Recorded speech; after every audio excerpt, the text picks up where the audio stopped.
আমি যদি ওই দেশ ফিরে পেতে চাই, যেরকম এই রক্তের মধ্যে দিয়ে স্লোগান উঠল নতুন বাংলাদেশ চাই, নতুন বাংলাদেশ যদি চান তাহলে দেশে গণতন্ত্র লাগবে, সেজন্য ভোট লাগবে, এমন একটা ভোট যেটা সবাই গ্রহণ করতে পারে। সেই রকম একটা ভোট করবার জন্য ন্যূনতম একটা গণতান্ত্রিক পরিবেশ লাগবে। আমরা যেমন বলি লেভেল প্লেইং ফিল্ড, সেই ফিল্ড তৈরি করবার জন্য পুলিশ ঠিক করতে হবে, সিভিল ব্যুরোক্রেসি ঠিক করতে হবে, ইলেকশন কমিশন ঠিক করতে হবে। আমি বলি এটা মিনিমাম।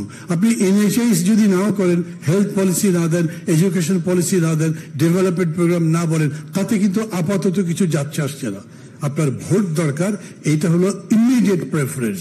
আপনি অন্তর্বর্তী সরকারকে বলবেন তুমি এইটা করো, সবার আগে তোমার এটা কাজ। এই জন্যই বিএনপি যখন বলে যে নির্বাচনের রোড ম্যাপ চাই, অনেকে বোঝে আবার বোঝে না, সমর্থন করে আবার করে। যে প্রথম ভোট কি বলে, এই সরকার যেতে না যেতেই বলেছে 3 মাসের মধ্যে ভোট দেন। ভাবছে এত লাফালাফি করছেন কেন ক্ষমতায় যাওয়ার জন্য? 3 মাসের জায়গায় 6 মাস বলেছেন, তখনও বলেছে, তবু তো ছাড়ে না। তারপরে গিয়ে বলেছে যৌক্তিক।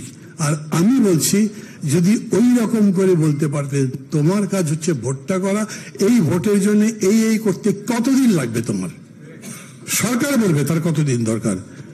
আমি তো পুলিশ ঠিক করতে পারবো না, আমি তো ক্ষমতাই নাই। আমি সিভিল ব্যুরোক্রেসি ঠিক করতে পারবো না।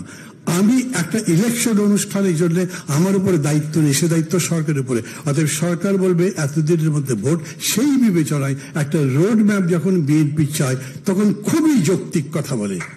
আমার এই যে আবার হাততালি দিচ্ছেন না, কি হয়েছে এই কথা বলবার পরে বারে বারে আপনি এটা বোঝাতে পারলেন না যে আমাদের জন্য রোড ম্যাপ চাওয়াটাই সবচেয়ে যৌক্তিক। কারণ তুমি যদি রোড ম্যাপই না দাও তো অনির্দিষ্টতা থাকবে নাকি? আমরা ভোটে জিতে 4 বছর 5 বছর থাকতে পারি না, আর তুমি অনির্দিষ্টতা তো থাকতে পারো না।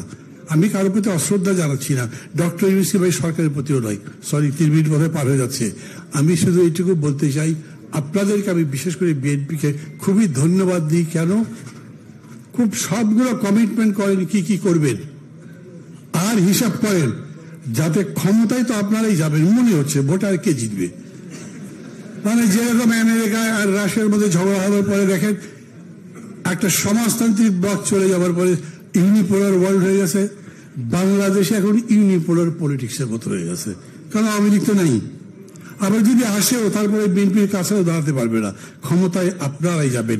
ওই রকম কমিটমেন্ট করেন না যেটা করতে পারবেন না, কারণ তখন মাহমুদুর রহমান বান্না আপনাদের মঞ্চে দাঁড়িয়ে আপনাদের পক্ষে বক্তৃতা করবে না যদি বেঁচে থাকি।